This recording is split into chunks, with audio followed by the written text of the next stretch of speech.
Okay.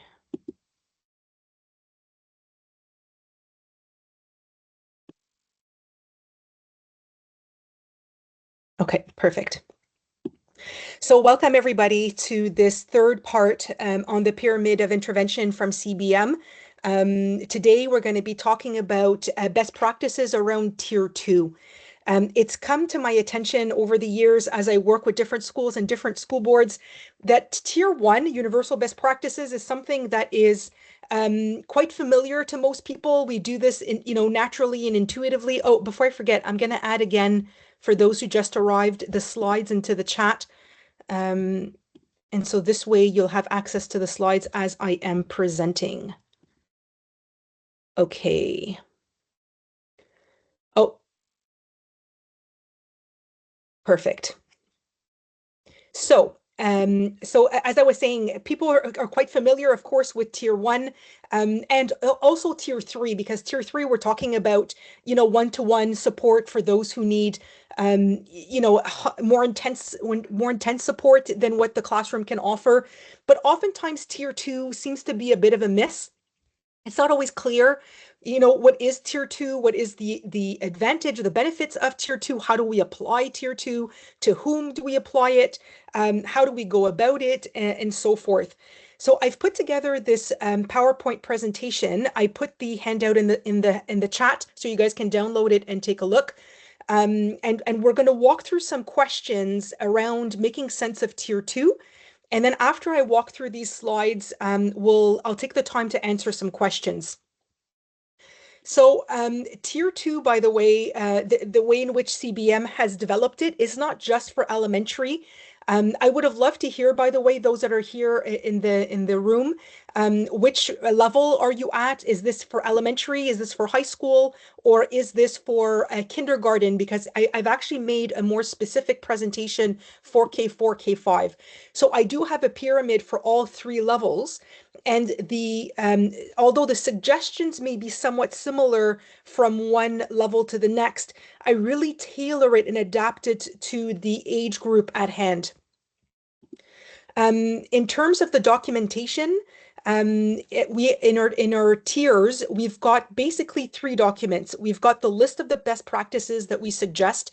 And by the way, this is not meant to be an end-all be-all exhaustive list. I'm sure there are other practices that you try out that may not be on this list, and that's fine too. More recently, we created a checklist where it's kind of basically the list of practices, but more detailed. And it's just there kind of as a reminder, a go-to to kind of go line by line and kind of see what you have in place, what you could possibly think of putting in place.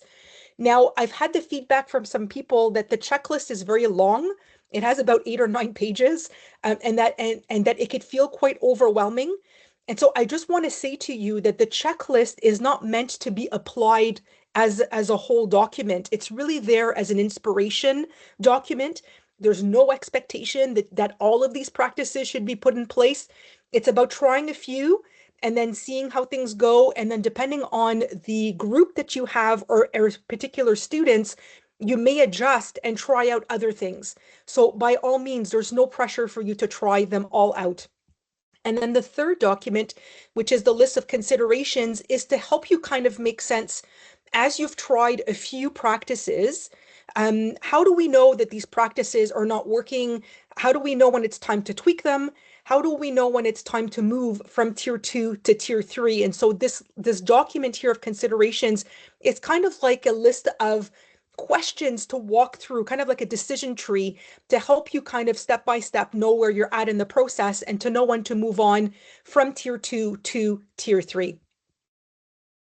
And so what is the purpose, by the way, of Tier 2 targeted approach? It's meant to be preventative and to support students who are at risk for developing more serious challenges, which would over time potentially require intensified or individualized supports if they're not answered at a targeted level.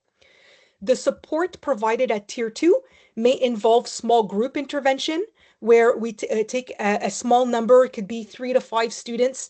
The younger the group, the lesser number we want to have. So for, a cycle 1 elementary, for example, probably we want to not take more than 3 or 4 at the most students in a small group. And of course, the number of students, if we're thinking high school, for example, will depend on the grade level and the specific needs of those individual students. Targeted measures are not just for small group setting.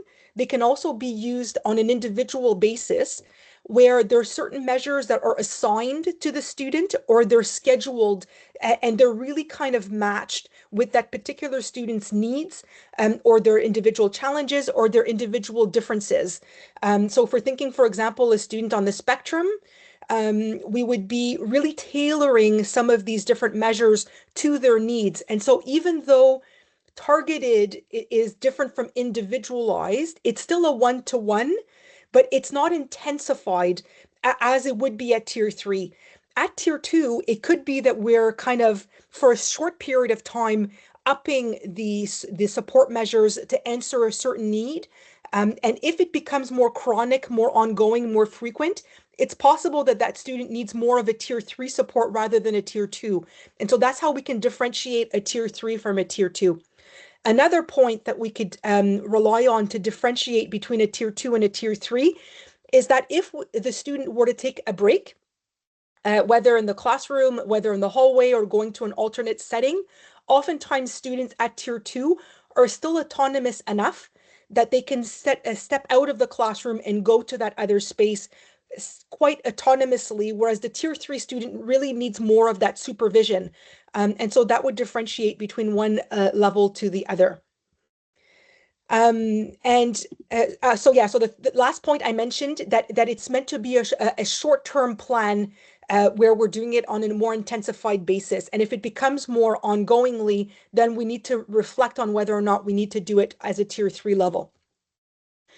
So tier 3 measures are meant to be built on to tier 1. They're not meant to replace tier 1. They're meant to be as an add-on because all students benefit from universal best practices. And some students need additional support, but complementary to tier 1. Sometimes we have the reflex at a tier 2 or a tier 3 to really focus on those targeted or those individualized supports.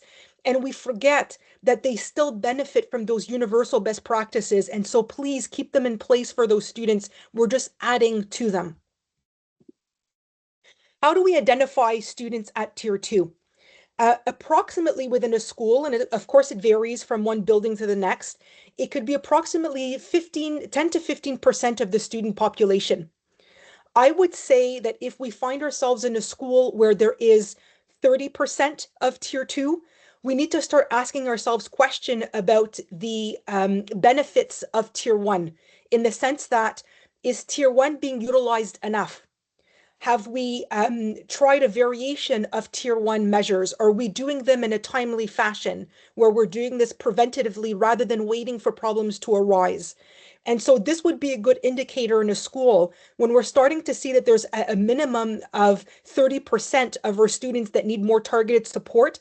Something else is going on in terms of the universal best practices that need to be revisited.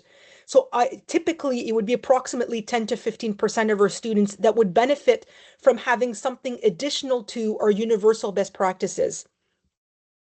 So students should be considered for tier 2 measures if they are not adapting well to the environment with tier 1 supports alone. Another element to consider is whether the student seems to benefit from a small group setting for certain tasks and activities. And so if that student could benefit whether from an academic activity to maybe something around social emotional learning, or even if we're thinking about during, when they're outdoors, that these kids benefit better from having a small group setting, then those students probably benefit from having a targeted support rather than just being supported on a universal platform. And so one thing that we need to consider is before we move to tier 2, it's important to ensure that tier 1 practices are being well implemented as planned, and that all considerations at that level have been looked into before we decide to move on to tier 2. Hence, this list of questions, by the way, this is what would help you as your actually it would be the green sheet, the similar as this one, but the green sheet that you would be walking through all those questions before you decide to apply a tier two. Fundamental keys to in terms of tier two supports. Really important that those measures need to be applied proactively and preventatively. Similarly to the universal best practices, we mustn't wait until the problem increases before we apply them. Most practices work best when the student is receptive, when the student is regulated, when the student is connected to the adults. If they are upset and dysregulated, it is not the time or place to be applying that measure. Especially if it's a brand new measure that we've never tried before with that student. Those measures need to be introduced. They need to be modeled. They need to be practiced. The student needs to have opportunities when they are, like I was saying, regulated and receptive and connected to the adult, where they can try out that measure. So, for example, if the student were to try out a flexible seat, because at tier two, we are assigning a seat to them. There are so many different types of seat. The student would need to try which seat works best for them. I've seen time and time again when I've come to visit a school where there are students that are misusing material. And not because they're misbehaving, because the material is not well adapted to their profile or their needs. And so we really need to pay attention to what works best for them. Same thing with sensory material. Same thing with if we were to give them a movement break, some students benefit from high energy movement breaks, but others don't do well with high energy breaks. It actually dysregulates them further, and they need to have something that is more low energy. And so how else could we know what works for that student if we don't take the time to introduce, to try them out, to practice, to see if they are a good fit? And then after we've tried all of that, then we can see maybe it's not the right fit. Maybe we need to try something else. But if we wait until they are dysregulated to use the material and that they are not available and not receptive to us, it makes it really difficult for us to be able to see whether or not that material is a good fit for them. And so we really need to look at being proactive and preventative. The other piece is that we need to be really intentional with our tier two students in terms of the way in which we accompany them, the way in which we set up the physical environment. Oftentimes at tier two, certain students benefit better from small group setting because they get overwhelmed by the whole group classroom in terms of the noise, in terms of it could even be the visuals on the wall. It could be the way in which students interact with each other that distracts them. In terms of the adult posture in the classroom, you will see on the CEBM website, and I'll show the website after I'm done presenting. I've got a whole section dedicated to tier two, and I've got certain documents, like for example, the attachment, the relationship the adult has with the student, or the adult posture. These things will shift from universal best practices to when we get to targeted to when we get to individualized. There are things the adults can shift to be able to better support those students who need a more targeted type of adapted environment. All right. And then, of course, what's so important at tier two, and of course tier three as well, but this is what would differentiate from tier one to tier two, is oftentimes students who need targeted support benefit from being assigned a significant adult, an adult with whom they feel comfortable with whom they trust, that adult can follow up with them on a regular basis. Some students need it every day. Some students need it every other day or a few times a week. I would be really selective about which adult is being assigned to that student. It has to be an adult with whom the student feels comfortable with. And the timing in which we do these check-ins need to be very strategic. And so it could be first thing in the morning to see where they're at, to see, how their night went, how their morning is. Are they available and ready to go to class? For those schools who have an oasis room or have a nurturing support center, it could be done through that space, that alternative space. But for schools who don't have that outside room, it could be a support staff. It could be, honestly, could be many different people. It's not so much about the role, it's about the relationship the child has to that adult that's the most important. Other fundamental elements that we need to think about is making sure, as I mentioned before, that those tools and support measures are matching the child's needs. Because if they are triggering them further, then they're not good support measures. Providing ample opportunities for practice. Many students have issues with executive functioning, and we can't just introduce it one time. Some students don't do well with auditory processing. They need more visuals. So to give them visual prompting, to be able to, through kinesthetics, through practicing for them to be able to try them out. And as I mentioned before, they need to be regulated, receptive, and engaged to be able to take this in and integrate it. Those students at tier two oftentimes benefit from having reserved blocks of time for a break. And these breaks can look very different. It could be a break in the classroom in the designated area where they're doing some sort of, fine motor activity or something quiet, something with a sensory tool. It could be that they do a movement break. What I suggest often at tier two is that we put a movement poster in the hallway right by the classroom. So the student can go step out, either go for a drink of water or go do their movement on the poster and then come back to class. It could be that they have a scheduled time in an alternate location with, for example, an Oasis room or with a nurturing support center if you have one. Targeted students do really well having those blocks of time, and you need to figure out for each student how often that is. And this is where it differentiates from a tier three. A tier three really needs to have breaks every day and actually quite often small pockets of time, whereas a tier two student doesn't need as many breaks, but those breaks need to be really strategic. At tier two, we really want to increase the collaboration and the communication with the family, with the parents, making sure that they're in the loop of some of these measures that we're putting in place and what we're working towards. So it's not just about telling the parents what we're concerned about, it's also about telling them what we're working on and how we're going about it. You will see later in the presentation, and I'll just kind of show you a quick preview to it. I'm going to be showing to you a action plan. It might be a great idea at tier two to put together, and it's not an IEP, it's really a step before, where in the plan we would have objectives for that student with certain measures. And so this could be shared with the parents. All right, I'm going to go back to my sheet. And last but not least, really important to monitor the progress. And so that's how we know whether or not the tools are being matched to the needs, and that we rely on data to make our decisions. If we're seeing a pattern of behavior a certain time of day, or a certain place in the school, or with certain environmental factors, or with certain tools, really important to stay on top of that to be able to help us with our decision making.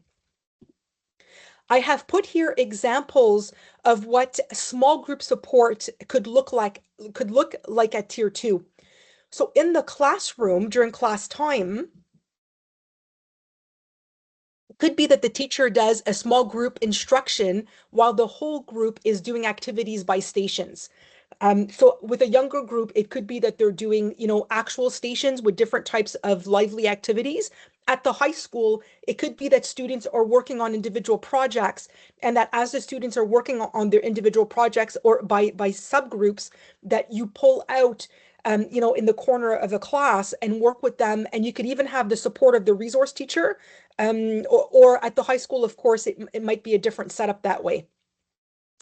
Another idea for in the classroom is small group projects where they're differentiated in terms of the assignment. And so we're really thinking about, for example, reading, that we're having students at different levels of where their abilities are, and they're put together into subgroups. Peer tutoring dyads at the high school or at older grades in elementary could be another way of doing a tier two small group setting. In terms of alternate settings, it could be that we do a small group targeted support for emotional or social development. So for example, with support staff, they could be pulling out a small group during class time even. It doesn't have to be during recess or during lunch. It could be during a part of class time when the group is working on something else, that a small group is pulled out and that they're working on social and emotional development with that support staff in another location where they're doing role playing or team building activities. And as I mentioned, it could be during class time, but it could also be during recess and or lunch. Another idea with the supportive resource, and we do this already with resource, so where we have small group targeted supports for academics. And so this one with support staff is the same idea as the pull-out system for resource, but for emotional and social development. By the way, I have a document on the CEBM website that talks about what social and emotional development can look like in terms of activities. And so I invite you to go and take a look and to share that with your support staff. In the schoolyard, it could be that we decide to divide the schoolyard into sections with a variety of games and activities that can cater to different needs and interests, and that we've got one section that is dedicated to our tier 2 students that we've selected. And again, in terms of emotional and social development, this could be happening outside. So not just in an alternate location, but outside where we're doing structured games and activities. And this could happen during recess, during lunch, or it could be during class time as well. And so there's no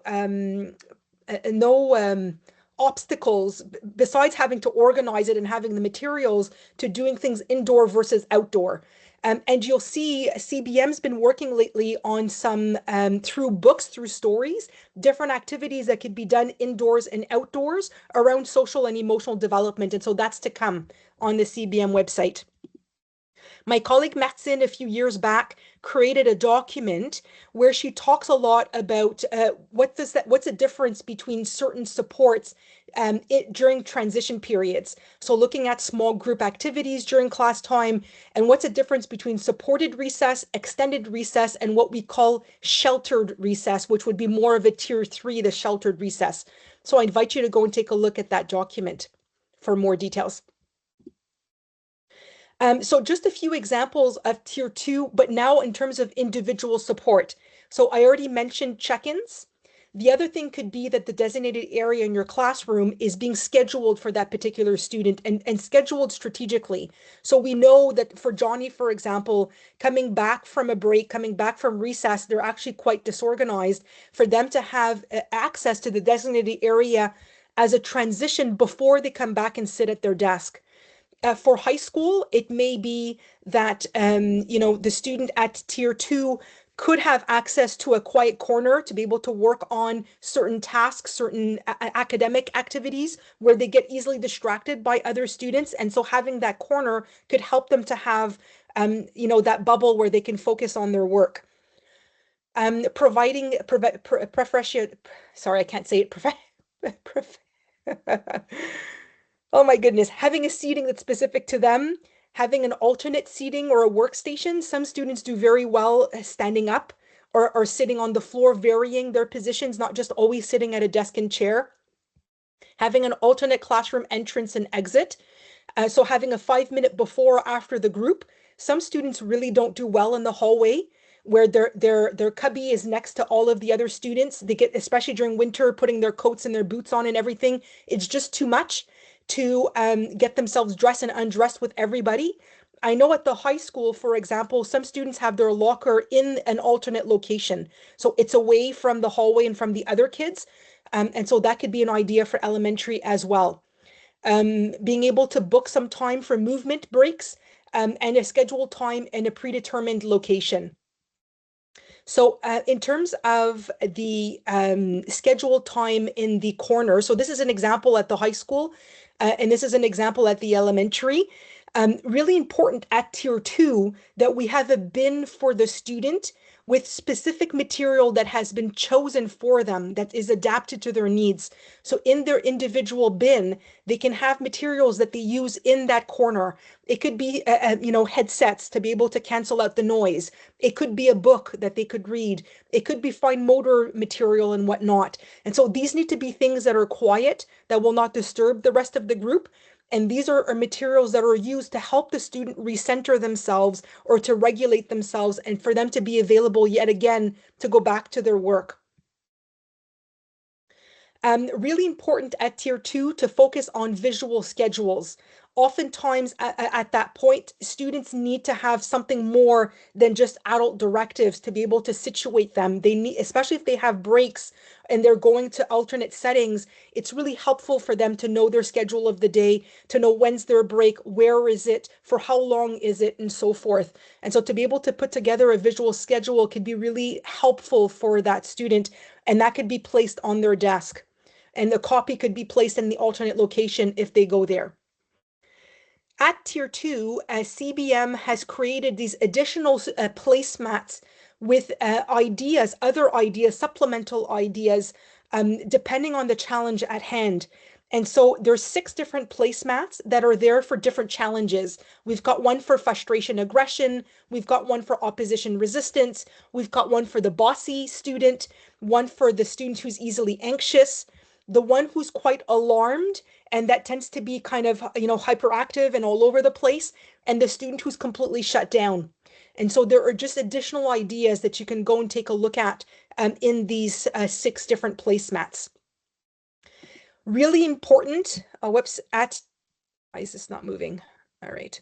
At Tier 2 is that we need to preserve the student's dignity. We need to be careful that when we give them some time out of the classroom, that it doesn't sound like as if it is punitive and that the student is being sent out because they're misbehaving. We need to preserve their dignity, and that rather than telling them they need to get out, that we actually send them to either do a task with another adult.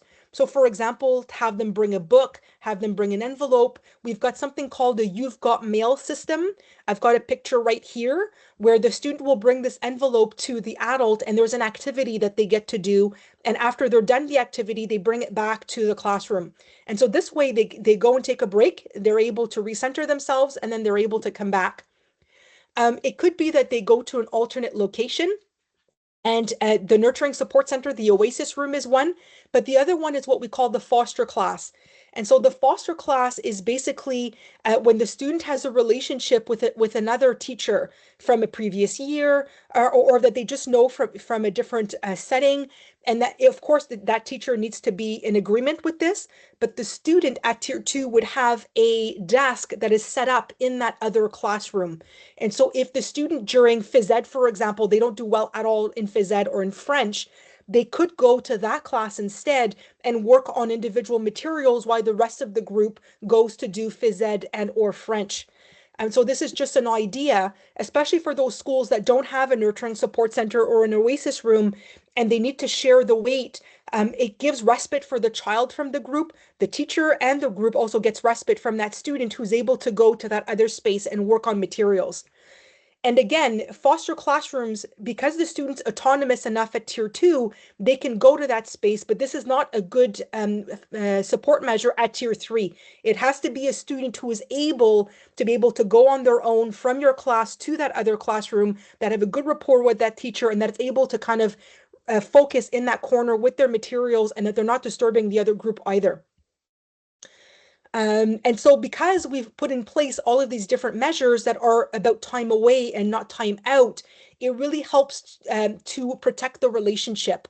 And we want to make sure that we follow up with that student, that after they've come back from their break or from the foster class, that we just touch base with them and make sure that, things are right. And by the way, these are not things that we do when the student is dysregulated. These are things that are scheduled for the student as best, especially for the foster class. But for going to the Oasis room, if the student is completely disorganized, it would be a different type of support that we would be doing with the help of a support staff. I mentioned this already, matching the right support to need the students, answering the students' needs. And so just following up on that. And of course, the importance of monitoring the progress. And so this is where comes in the student active preventative plan. And so here's an example of it, where basically what's different from other plans that I've seen is that we start with the student's needs or their challenges. And then the objective that we put in place is not the student's objective and role and responsibility. It's what the adults should be doing to scaffold to support the student. So for example, a student who is really impulsive and that that has a hard time managing in the schoolyard, the adult objective would be that we put together a supported recess. And so this way they've got a smaller group setting and that they're more supervised during that the recess time because they can't manage on their own, if it's unstructured environment. So it's not the student should, take care of their impulse control. It's the adult will. And then the two other columns, excuse me, is looking at the practices. So if we kind of walk this through, student is impulsive, can't manage during recess. Adult will put in place structures in a small group setting. Here, the practice would be a supported recess. And here would be the materials that we're using to help them for the certain activity. This might not be a good example that I gave. Another better example could be a student has a hard time focusing for a certain amount of time. The adult will give the student a break. The practice would be the student is going to the Oasis room at this time of the day. And in the Oasis room, they will be doing, so for example, using a puzzle or they'll play Lego. And so the point of putting the material is for all the adults to know that if Johnny is playing with Lego, it's not that he's playing Lego to have fun, is that he is using Lego to help him refocus or to be able to help him recenter themselves. I did a presentation last year with Zarina called Toys versus Tools. And I really walk through how the same item could be used as a toy or as a tool, depending on the way in which it's being utilized.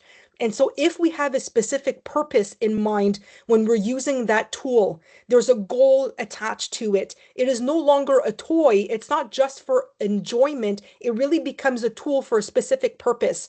And so if the teacher walks by the Oasis room and sees Johnny playing with Lego, then at least she knows what he's doing with that material.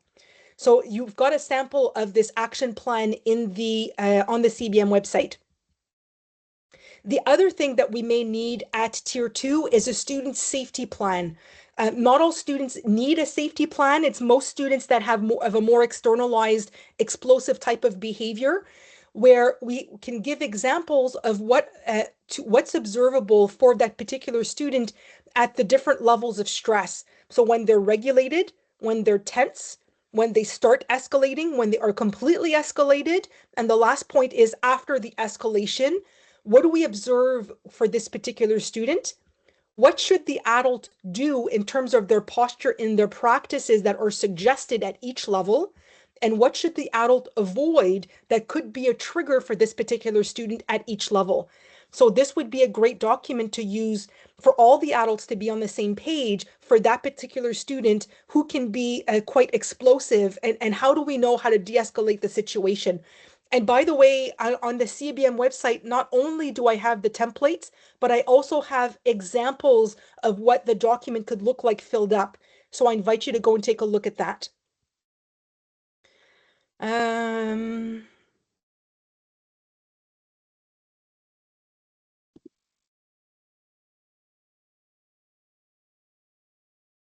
Okay, let's see. Yeah. So when is it time to formalize a student action or safety plan? I would say that when we're at a place where we're starting to put in place many targeted measures and we're really kind of, midway through, before we decide to move on to tier 3 and to shift certain things, I think it's important to create that action plan and or that safety plan if needed. It helps to narrow down the needs and the challenges of that particular student. It helps us to be able to aim more concretely those goals and to track the progress. If we're doing this in a way where we're not writing it down, it's more difficult to track.